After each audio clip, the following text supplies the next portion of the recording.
नमस्कार दोस्तों, स्वागत है आप सभी का आपके अपने यूट्यूब चैनल ऑब्जेक्टिव सेंटर पर। जैसा कि यहाँ पर आप लोग देख सकते हैं, हमारा ऑल इंडिया ट्रेड टेस्ट 2020 जो कंप्यूटर बेस्ड टेस्ट हुआ था इलेक्ट्रीशियन सेकंड ईयर का, उसी का ये हमारा ऑफिशियल पीडीएफ यहाँ पर देख सकते हैं। हमारा इलेक्ट्रीशियन का है, सेकंड ईयर का है। तो पिछले वर्ष जो आपको एग्जाम पैटर्न था वो कुछ इस प्रकार से था कि जो आपके ट्रेड थ्योरी के थे 40 क्वेश्चन पूछे गए थे, वर्कशॉप कैलकुलेशन एंड साइंस के 20 क्वेश्चन पूछे गए थे, टोटल मिला के आपके 60 क्वेश्चन पूछे गए थे। लेकिन इस बार आपको एग्जाम पैटर्न चेंज हो चुका है। इस बार जो आपके ट्रेड थ्योरी के क्वेश्चन पूछे जाएंगे वह 50 क्वेश्चन पूछे जाएंगे, वर्कशॉप कैलकुलेशन एंड साइंस के 25 क्वेश्चन पूछे जाएंगे, और इस बार सेकंड ईयर में एम्प्लॉयबिलिटी स्किल से भी क्वेश्चन पूछे जाएंगे जो कि 25 क्वेश्चन एम्प्लॉयबिलिटी स्किल से रहेंगे। तो ये हो गया आपके एग्जाम पैटर्न के बारे में।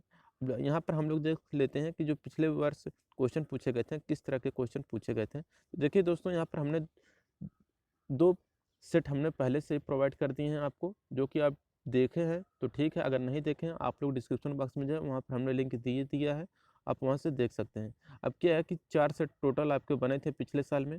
चारों सेट में देखा जाए तो लगभग लगभग 80% क्वेश्चन सेम थे, खाली सिर्फ समझ लीजिए 20% क्वेश्चन बस इधर से उधर हुए थे, यानी कि नए क्वेश्चन का निर्माण किए थे, नहीं तो सभी सेट लगभग लगभग समान ही थे। तो ये हमारा तीसरा सेट है, इसे हम लोग देख लेते हैं। देखिए यहाँ पर सीरियल नंबर, क्वेश्चन आईडी और क्वेश्चन एंड आंसर भी दिया गया है। तो यहाँ पर पहला क्वेश्चन है, what is the name of the DC generator. DC generator का नाम क्या है। तो देखिए यहाँ पर जो आपको डीसी जनरेटर दिख रहा है ये हमारा डिफरेंशियल लॉन्ग शंट कंपाउंड कहा जाता है। ऑप्शन नंबर ए यहाँ पर करेक्ट हो जाएगा। दूसरा, which rule is use to find the direction of induced EMF in DC generator. DC generator में प्रेरित ईएमएफ की दिशा ज्ञात करने के लिए किस नियम का उपयोग किया जाता है। तो देखिए डीसी जनरेटर में प्रेरित ईएमएफ की दिशा ज्ञात करने के लिए फ्लेमिंग के राइट हैंड रूल का यूज किया जाता है, यानी कि फ्लेमिंग के दाएं हाथ का नियम यहाँ पर ऑप्शन नंबर डी करेक्ट हो जाएगा। देखिए यहाँ पर तीसरा क्वेश्चन है, what is the name of the speed control method of DC motor. DC motor की गति नियंत्रण विधि का नाम क्या है। तो यहाँ पर देखिए जो गति नियंत्रण की विधि का नाम है वह armature divert method. Option number D यहाँ पर करेक्ट हो जाएगा, आर्मेचर डाइवर्टर मेथड। 4 नंबर का क्वेश्चन है, which winding wire is use for DC field coil. DC field coil के लिए किस वाइंडिंग तार का उपयोग किया जाता है। तो इसके लिए किया जाता है सुपर इनेमल्ड कॉपर वायर। तो सुपर इनेमल्ड तांबे का तार यहाँ पर करेक्ट आंसर हो जाएगा। 5वां क्वेश्चन है यहाँ पर, which rule determines the direction of current in DC motor. DC motor में करंट की दिशा किस नियम से निर्धारित की जाती है। यह किया जाता है फ्लेमिंग के राइट हैंड रूल के द्वारा। तो ऑप्शन नंबर डी यहाँ पर करेक्ट हो जाएगा। 6वां क्वेश्चन है, which instrument is use to test armature winding for short and open circuit. Short और ओपन सर्किट के लिए आर्मेचर वाइंडिंग का परीक्षण करने के लिए किस उपकरण का उपयोग किया जाता है। तो इसके लिए किया जाता है एक्सटर्नल ग्राउलर, बाहरी ग्राउलर का प्रयोग किया जाता है। 7वां क्वेश्चन है, why shunt field coil is connected in series with holding coil in DC 3 point starter. Shunt field coil को डीसी 3 पॉइंट स्टार्टर में होल्डिंग कॉइल के साथ श्रृंखला में क्यों जोड़ा जाता है। तो ये जोड़ा जाता है कि protect the motor in case of open in shunt field. Shunt field खुले होने की स्थिति में मोटर को सुरक्षित रखने के लिए जोड़ा जाता है। देखिए यहाँ पर 8वां क्वेश्चन है, which formula is use to calculate the total electrical degree in stator of an AC motor. AC motor के स्टेटर में कुल विद्युत डिग्री का गणना करने के लिए हम लोग किस सूत्र का प्रयोग करते हैं। इसके लिए हम लोग जो सूत्र यूज करते हैं वह total electrical degree equal to 180 degree into number of phase, यानी कुल विद्युत डिग्री इक्वल टू 180 गुणे ध्रुवों की संख्या से ज्ञात करते हैं। 9वां क्वेश्चन है, what is the name of the AC coil winding. AC coil winding का नाम क्या है। तो फिगर में जो आपको एसी कॉइल वाइंडिंग दिख रही है हमारा कहलाता है होल कॉइल वाइंडिंग। तो होल कॉइल वाइंडिंग यहाँ पर ऑप्शन नंबर बी करेक्ट हो जाएगा। 10वां क्वेश्चन है, what is the electrical degree of 6 pole stator of motor. 6 pole stator motor की विद्युत डिग्री क्या होती है। तो ये होता है 1080। अब देखिए यहाँ पर जो फार्मूला था आपका ये वाला, इसी फार्मूले पर आपका ये निकलेगा कि total degree equal to 180 into number of pole. तो यहाँ पर देखिए इसी तरह से आप इसमें गुणा कर देंगे। तो यहाँ पर 6 पोल दिए गए थे, इसी में हम लोग जब 180 से गुणा करेंगे इंटू जब 6 पोल का गुणा करेंगे तो हमारा 1080 यानी कि 1080 डिग्री यहाँ पर करेक्ट आंसर हो जाएगा। 11 नंबर क्वेश्चन है, which is the demerit of 3 phase concentric winding. 3 कला संकेंद्रित वाइंडिंग का अवगुण कौन सा है। तो देखिए 3 कला संकेंद्रित वाइंडिंग का जो अवगुण है ये है आपका कि ए स्टेप्ड फार्मर इज रिक्वायर्ड, एक स्टेप्ड फार्मर की आवश्यकता होती है। देखिए 12 नंबर का क्वेश्चन है, which type of single phase motor is illustrated, यानी कि एकल चरण मोटर किस प्रकार का निर्देश निर्देशित है? ये जो है आपका capacitor start capacitor run motor है। ठीक, देखिए यहाँ पर 13 नंबर का क्वेश्चन है, विच single phase motor tapped field speed control method is employed? किस एकल कला की मोटर में टेप फील्ड स्पीड कंट्रोल विधि कार्यरत है? यह हमारा रहता है यूनिवर्सल मोटर। 14 नंबर का question, what is the working principle of single phase induction motor? Single phase induction motor का जो कार्य सिद्धांत होता है किस पर आधारित होता है? यह लेंज के नियम, लेंज का नियम है ऊर्जा संरक्षण का नियम। ठीक, 15 number question, which is the application of universal motor? सार्वभौमिक मोटर का अनुप्रयोग कौन सा है? तो देखिए सार्वभौमिक मोटर का जो अनुप्रयोग है ये आपका फूड मिक्सर में जो होता है वो मोटर लगा होता है, जो फूड मिक्सर का उसमें यूनिवर्सल मोटर लगा होता है। 16 नंबर क्वेश्चन है, how alternators are rated? Alternator को कैसे रेटेड किया जाता है? तो केवीए में रेटेड किया जाता है अल्टरनेटर को। 17 number question, what is the advantage of using rotating field type alternator? घूर्णन क्षेत्र प्रकार अल्टरनेटर का उपयोग करने का फायदा क्या है? तो ये आपका 2 slip ring only required irrespective number of the phase. 2 slip रिंगों की आवश्यकता होती है चाहे फेजों की संख्या कितनी भी हो। 18 number question, what is the name of the converter? ये जो चित्र में कन्वर्टर दिख रहा है ये कन्वर्टर जो है आपको मोटर जनरेटर से सॉरी ये जो फिगर दिख रहा है ये आपका कहलाता है रोटरी कन्वर्टर। यहाँ पर देख सकते हैं ये आपका लगा हुआ है, ये हमारा रोटरी कन्वर्टर है। ठीक, तो ऑप्शन नंबर भी यहाँ पर करेक्ट हो जाएगा, रोटरी कन्वर्टर। 19 नंबर क्वेश्चन है, which is the main application of synchronous motor? Synchronous motor का अनुप्रयोग कौन सा है? देखिए सिंक्रोनस मोटर जो अनुप्रयोग है वो है हमारा पावर फैक्टर करेक्शन डिवाइस। तो पावर फैक्टर करेक्शन डिवाइस यहाँ पर करेक्ट आंसर हो जाएगा। 20 नंबर क्वेश्चन है, what is the advantage of motor generator set? Motor generator set का लाभ क्या होता है? ये होता है कि DC output voltage can be easily control, DC output voltage को आसानी से नियंत्रित किया जा सकता है। 21 नंबर क्वेश्चन है, which logic gate refers the truth table? सत्य तालिका किस लॉजिक गेट को संदर्भित करता है? तो ये जो है आपका एंड गेट कहलाता है। तो ऑप्शन नंबर सी यहाँ पर करेक्ट हो जाएगा। 22 नंबर क्वेश्चन है, what is a active component? कौन सा सक्रिय घटक है? तो देखिए जो आपका ट्रांजिस्टर होता है ये आपका सक्रिय घटक होता है। 23 नंबर क्वेश्चन है, विच electric circuit generates AC signal without input? कौन सा इलेक्ट्रॉनिक सर्किट बिना इनपुट के एसी सिग्नल उत्पन्न करता है? ये हमारा रहता है ऑक्सीलेटर सर्किट यानी कि दोलन सर्किट। यहाँ पर डी आंसर करेक्ट होगा। 24 नंबर क्वेश्चन है, what is the name of the wiring accessories used in control panel wiring? Control panel wiring में वायरिंग एसेसरीज का नाम क्या है? तो हमारा कहलाता है DIN रेल। देखिए यहाँ पर 25 नंबर क्वेश्चन है, which cable ties are used to bunch the wires? तारों को गुच्छा करने के लिए केबल बंधों का उपयोग कौन सा किया जाता है? तो इसके लिए नायलॉन टाइज यानी कि नायलॉन बंध का प्रयोग किया जाता है तारों को गुच्छों को बांधने के लिए। 26 नंबर क्वेश्चन है, विच device is avoided in the panel board assembly? Panel board assembly में किस उपकरण से बचा जा सकता है? तो ये जो बचा जाता है उससे सेंसर, यहाँ पर करेक्ट आंसर हो जाएगा, सेंसर से बचा जा सकता है।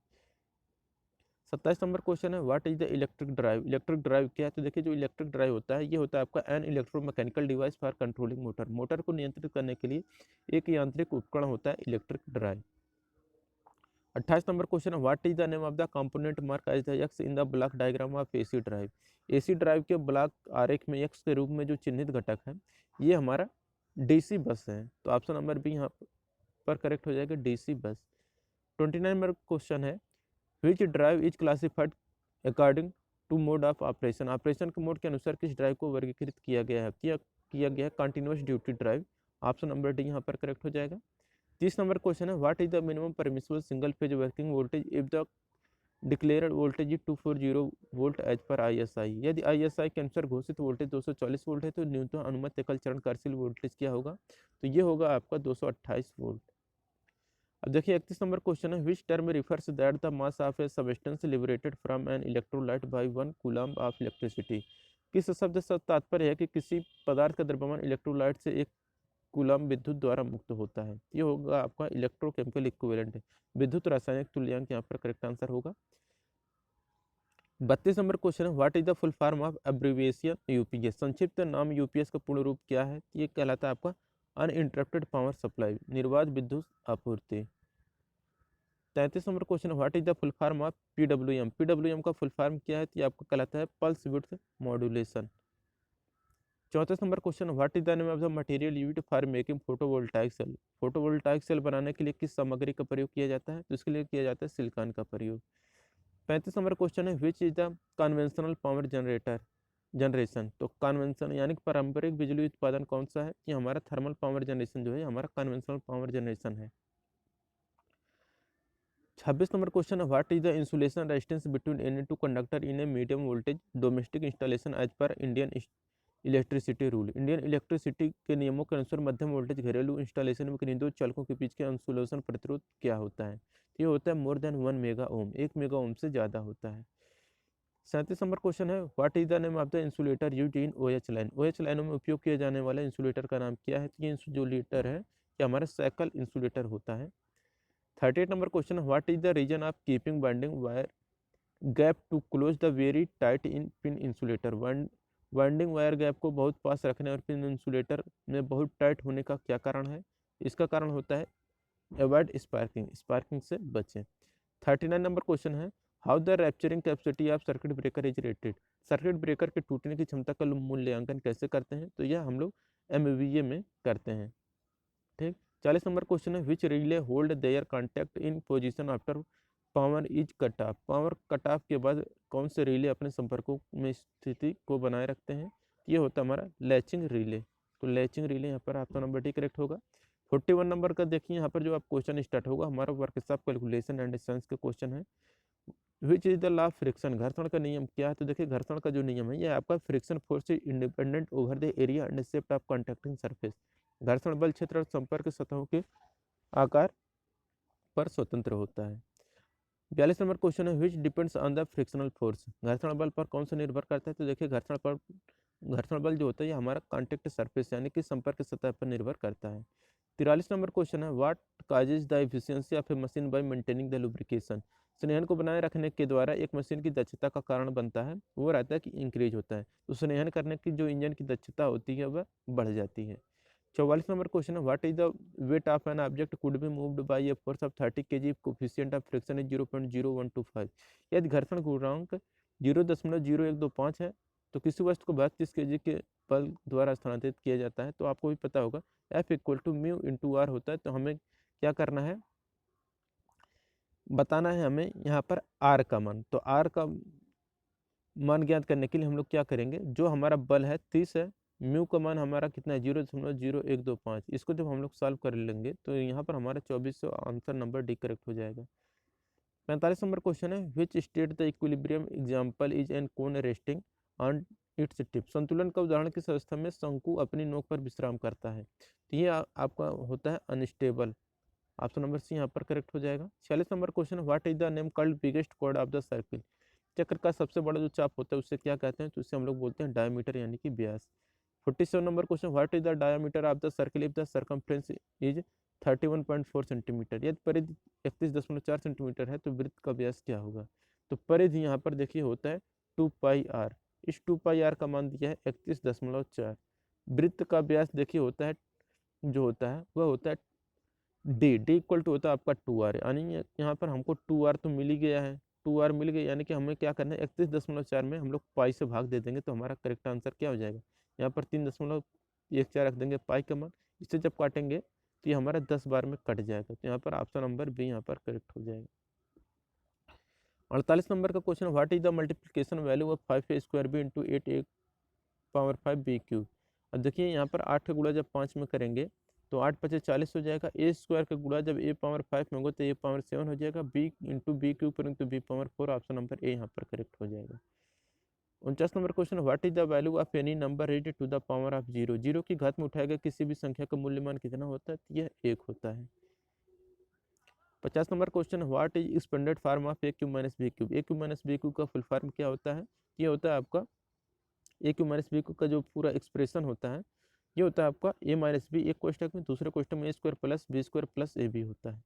51 नंबर क्वेश्चन है, which is a thermoplastic material. कौन सा थर्मोप्लास्टिक सामग्री है? तो थर्मोप्लास्टिक जो सामग्री है वो हमारा विनाइल पॉलीमर है। ऑप्शन नंबर डी यहाँ पर करेक्ट हो जाएगा। 52 number question, which is elastic material. कौन सा लोचदार सामग्री है? तो जो हमारा नायलॉन है यही हमारा लोचदार सामग्री है, इलास्टिक मटेरियल है। 53 नंबर क्वेश्चन है, what is colour of material piece when heated to 250 degree while doing the tempering process. Tempering process करने के दौरान जब हम किसी मटेरियल को 250 डिग्री सेल्सियस पर गर्म करते हैं तो जो हमारा धातु होता है उसका रंग कैसा होता है? तो होता है ब्राउन यानी कि भूरा। 54 नंबर क्वेश्चन है, what is the process of heat treatment, उष्मा उपचार की प्रक्रिया क्या है? तो उष्मा उपचार की प्रक्रिया है the process of heating and cooling to change the structure and properties, संरचना और गुणों को बदलने के लिए हीटिंग और कूलिंग की प्रक्रिया। 55 नंबर क्वेश्चन है, what is the expanded form of SP, selling price इसका होता है फुल फॉर्म, तो ऑप्शन नंबर सी यहाँ पर करेक्ट हो जाएगा, selling price.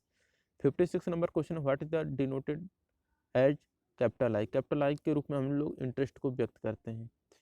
57 number question, what is the interest earn if the principal of R is 12,000 becomes to an amount of R is 15,600, साधारण ब्याज क्या होगा यदि 12,000 की धनराशि 15,600 हो जाती है। तो देखिए हमारा मूलधन कितना था 12,000, ब्याज शायद कितना हो जा रहा है 15,600, तो हमको ब्याज कितना मिला, तो 15,600 में से हम लोग 12,000 घटा देंगे तो हमारा 3600 करेक्ट आंसर आ जाएगा ब्याज, ऑप्शन नंबर बी यहाँ पर करेक्ट हो जाएगा। 58 नंबर क्वेश्चन है, व्हाट इज ये हैंडबुक, हैंडबुक क्या है या पुस्तिका क्या है? तो पुस्तिका जो होती है टाइप ऑफ प्रिफर वर्क और अदर कलेक्शन ऑफ इंस्ट्रक्शन, संदर्भ कार्य का प्रकार या निर्देश का अन्य संग्रह होता है। 59 नंबर क्वेश्चन है, which of the impurity in cast iron makes it hard and brittle, कच्चे लोहे में कौन सी अशुद्धता इसे कठोर और भंगुर बनाती है? तो देखिए जो कच्चा लोहा होता है उसमें सल्फर मिलाने से क्या होता है कि जो कास्ट आयरन यानी कि कच्चा लोहा होता है वह कठोर और भंगुर हो जाता है, तो सल्फर के कारण ऐसा होता है कठोर और भंगुर। 60 नंबर क्वेश्चन है, what is the name of the booklet the rates of various term are indicated, पुस्तिका का नाम क्या है जिसमें विभिन्न दरों को संकेत दिया जाता है? तो ये हमारा कहलाता है प्राइस कैटलॉग, मूल्य सूची, यहाँ पर इसका डी आंसर करेक्ट हो जाएगा। तो दोस्तों ये हमारा तीसरा सेट था इलेक्ट्रीशियन सेकंड ईयर का। अगर वीडियो आपको अच्छा लगा हो तो वीडियो को जरूर लाइक करिए और अपने दोस्तों के साथ शेयर करिए। अभी एक सेट और हमारा बचा हुआ है सेट 4, उससे भी हम लोग देखेंगे जिसका लिंक आपको डिस्क्रिप्शन बॉक्स में मिल जाएगा। अगर आपने पिछला 3 वीडियो नहीं देखा आप उससे भी देख सकते हैं, उसका लिंक आपको डिस्क्रिप्शन बॉक्स में मिल जाएगा। मिलेंगे नेक्स्ट वीडियो में, थैंक यू।